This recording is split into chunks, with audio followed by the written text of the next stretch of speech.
Thank you very much indeed for asking me to come along and speak tonight. I'm not an academic, unlike my colleagues here, and my talk will be somewhat different in style and in content. In fact, considerably so. I have to read parts of it because there's too much stuff in it to remember it all. I have trouble remembering my own name sometimes. I'm going to look at 5 aspects of what Liverpool has given to the world. And it's music, comedy, sport, railways and docks. Of those, I don't know anything at all about 3 of the subjects, and it will become very apparent as I talk which 3 subjects I don't know anything about. So just bear with me, please. So music. Let me take you back to 1953. A Liverpool singer called Lita Rosa. Sorry? It's not funny yet. It will be, but not yet. First woman in the UK to have a #1 single. I won't tell you the title because the older members of the audience will be singing it in their heads for the rest of the evening. They're probably already doing it. The importance wasn't the song. It was dreadful. It was the fact that a woman had had a #1 single, and that gave permission for other women to have #1 singles. This was something that 10 years later, a very scouse 20-year-old Cilla Black did for want-to-be pop singers. She had a hit single. Ken Dodd, a comedian, trust me on that one, got to #8 in the charts with Love Is Like a Violin. Just something to do with fiddling, I think, in 1960. Sorry. If a comedian can have a hit single, then anyone can. He even went on to have a #1 with Tears in 1965. So let me remind you of a few names from the 50s to the present day. Frankie Vaughan, Billy Fury, Jerry and the Pacemakers' You'll Never Walk Alone, Echo and the Bunnymen, Teardrop Explodes, China Crisis, Orchestral Manoeuvres in the Dark. We're all... Are you working here as well? We're all... Sorry. I expect to be heckled over this. I'm sorry. Relax, I'm getting there. Frankie Goes to Hollywood. The Zootons, Lady Tram and Trems. Oh, there's another group that Liverpool's famous for. Our colleague at the front mentioned them. I believe they're called the Beatles. 17 #1s, UK #1s. 28 top 10 hits. 38 top 40 hits. One of the members of the group, Paul McCartney, is the only British pop singer to have had a #1 as a member of a quartet, a trio, a duet, and as a solo artist. It was a quiz question in a pub. You've got to mention Hoff and Hoff Biscuit. There's a lot I could have mentioned. I haven't mentioned many of them. This is one of the subjects I know nothing about. Of course, Liverpool did not give the world music, but the music we gave the world was and still is amazing. Comedy. There's been a fire at Tesco. Asda. No, Tesco. Hey, mate, is this bus going to speak? Don't know, pal. I don't know. Stop pinching my lines. Don't know, pal. It's not said nothing all morning. It used to be said that the reason that so many comedians came out of Liverpool was because you needed to be a comedian to live in Liverpool. This is not true anymore. It doesn't work. It may have been true in the days of Arthur Askey, Tommy Handley, Rob Wilton and Ted Ray. Who, say the younger members of the audience? Trust me, they were big comedians and they were funny. Fast forward to Ken Dodd, who links the old and the new comedians. His marathon, 4-hour shows at the Empire. People would stand up to leave to get the last bus, and he would shout out, "It's no good running away. I'll follow you home and shout jokes through your letterbox." Fast forward again to Kenny Everett, Craig Red Dwarf Charles, Alexi Sale. It isn't easy growing up in Kirby when you're called Alexi. Mitch Benn and John Bishop.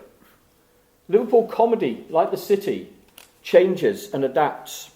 So Ken Dodd could still fill a theatre when he was almost 90, and John Bishop sometimes plays to 100 people at the Slaughterhouse in Fenwick Street. But more than all this, it's a natural wit and humour of Liverpool people that is heard in the streets, shops and the bars every day. Comedians worry about playing Liverpool, and some make no secret of avoiding coming to the city. It's not easy being funny on stage when your audience is not only wittier than you, but almost impossible to put down. Of course, Liverpool did not give the world comedy, but the comedy we gave the world was and still is amazing. There's a theme going there. Do you get? Yeah, thank you. Sport. The Grand National was first run in 1839, which is almost 20 to 8. It has been described as the ultimate test of horse and rider. Now it is watched by 600 million people in 140 countries. The National Olympian Association, now the British Olympic Association, was founded in Liverpool in 1865, and the first modern Olympic Games were held at Edge Hill in Liverpool in 1866. Don't let the people of Athens tell you otherwise. In 1867, the Liverpool Velocipedes was Liverpool's first cycling club, and there is strong evidence to say that Liverpool Rugby Union Football Club was the first in the country. Greater Liverpool, or Merseyside as it is sometimes called, is recognised as the Gulf Coast, best area for golf in England. Both the Royal Liverpool Golf Club, Royal Birkdale Golf Club are world-class courses and have hosted the Open Championship many times. Everton Football Club was founded in 1878 and has competed in the top division for a record 116 seasons, during which time it has won the League Championship 9 times, the FA Cup 5 times, and the UEFA Cup Winners' Cup once. Everton player Dixie Dean still holds the record for the most top-flight goals in a single season. He scored 60 goals in 39 matches in the 1927-28 season. This is another subject I don't know anything about. Oh, wait a minute. There's another football club, isn't there? How could I forget Liverpool Football Club? They have won the League Championship 18 times, the FA Cup 7 times, the League Cup a record 8 times, the FA Charity Shield 15 times. Isn't it getting tedious? The UEFA Cup 3 times, the UEFA Super Cup 4 times, and the UEFA Champions League 5 times. 6 times. Of course, Liverpool didn't give sport to the world, but the sport we gave to the world was and still is amazing. Railways. Back on happy ground here. Liverpool is the home of railways, not only in the UK, but across the world. The Rainhill Trials of 1829 saw the first viable steam locomotives in the world. 1 year later, the Liverpool and Manchester Railway opened. It was the first passenger railway to run between 2 major towns, neither were cities at the time. It was the first to rely entirely on steam locomotives, the first to have double track for its whole length, the first to have a signalling system, the first to have a timetable, the first to carry mail. It was probably the first to have a rail replacement bus service, but they keep very quiet about that. The Whopping Tunnel. Did it say choo-choo on the front of the bus? Absolutely. That's better than my lines. The Whopping Tunnel, which runs from Edge Hill to, Wapping obviously, was the first railway tunnel built under a town. In the 1830s, Liverpool corn merchant Henry Booth invented ball and screw couplings, spring buffers and lubricating appliances for carriage axles, all of which are still in use today, virtually unchanged. Thomas Brassey and William Mackenzie, Liverpool railway engineers. Okay, Thomas Brassey came from Cheshire, but it's not far by train. Built railways throughout Britain, in France, Spain, the Netherlands, Canada, Russia, South America, Australia, getting bored yet, India, Nepal, Austria, Italy, and of course Belgium. In 1886, Liverpool James Street and Hamilton Square stations became the world's first deep underground stations and part of the world's second underground railway system. The Liverpool Overhead Railway was the first overhead railway when it opened in 1893. It was the first electric elevated railway. It was the first to use automatic signals, coloured electric light signals, and it was the first railway to have an escalator at one of its stations. Didn't last long, the women's frocks used to get caught in it. Liverpool did actually give the world railways, and they are still amazing.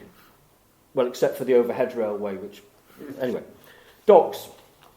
In 1849, Herman Melville said, "In magnitude, cost and durability, the docks of Liverpool, even at the present time, surpass all others in the world." In 1849, they were nothing like as extensive as they are now.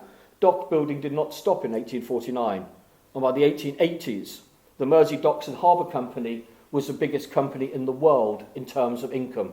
It was the Apple of the 1880s.